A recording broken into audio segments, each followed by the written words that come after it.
लोकसभा चुनाव को अब कुछ ही महीने बचे हैं। ऐसे में पार्टियां पूरी कोशिश कर रही हैं अपनी अपनी रणनीतियों को धार देने के लिए।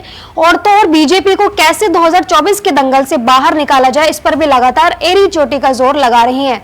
लेकिन इस बीच चुनावों में सबसे अहम माने जाने वाला सूबा यूपी की सियासत में फिलहाल काफी तेज हलचल देखने को मिल रही है। दरअसल साल 2007 के बाद से चुनावों में लगातार मात खाती जा रही मायावती की बसपा के सामने इस समय काफी गंभीर स्थिति है। आपको बता दें कि लगातार सोशल इंजीनियरिंग का सहारा लेती आ रही बसपा का यह फॉर्मूला साल 2022 के चुनावों में भी बुरी तरह से फ्लॉप हो चुका है। बजाय इसके 2022 के चुनावों में बसपा को 1 करोड़ 18 लाख वोट मिले, लेकिन सीट बस एक ही जीत पाई। और तो और रसड़ा विधानसभा सीट पर केवल बसपा विजयी हुई। आपको बता दें कि राज्य में दलित वोटरों की संख्या लगभग 3 करोड़ है, जिसमें से काफी वोट बसपा को मिलते रहे हैं। पर अब यह वोट बैंक भी धीरे धीरे मायावती के हाथों से मानो खिसकते जा रहा है। बताते चले कि हाल ही में हुए घोषित चुनावों में यही वोटर काफी बड़ी संख्या में शिफ्ट हुआ है।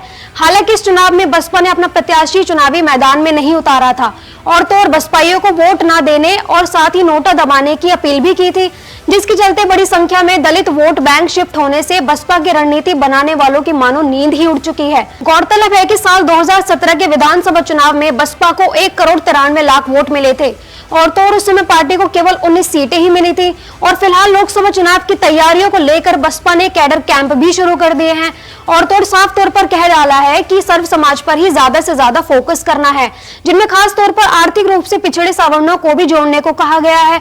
आपको बताते चले कि भले ही अब दूसरे वर्गों पर फोकस किया जा रहा हो, लेकिन इस बीच बसपा सुप्रीमो की सबसे बड़ी चिंता यही है कि दलित वोटर स्थायी रूप से कहीं दूसरे दलों में शिफ्ट ना हो जाएं। और यही कारण है कि बसपा ने दलितों में लगातार कैंप करने को कहा है। साथ ही गांव चलो अभियान में इस वर्ग के बाहुल्य गांवों में लगातार अभियान चलाने के भी निर्देश मायावती ने दे दिए हैं।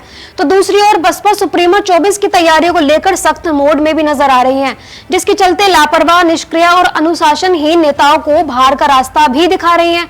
आपको बता दें कि बीते महीने इमरान मसूद को पार्टी से निकालने के बाद बसपा के ही प्रवक्ता रहे धर्मवीर चौधरी को बसपा सुप्रीमो ने हाल ही में पार्टी से बाहर निकाल दिया है। बहरहाल अब ये देखना काफी दिलचस्प होगा कि 24 के आते आते बसपा सुप्रीमो अपनी इस धाकड़ रणनीति से विपक्षियों के छक्के कैसे छुड़ा पाएंगी। आपकी इस खबर पर क्या राय है, हमें कमेंट करके जरूर बताएं और ऐसी तमाम खबरों के लिए हमारे सभी सोशल मीडिया प्लेटफॉर्म्स को फॉलो करें।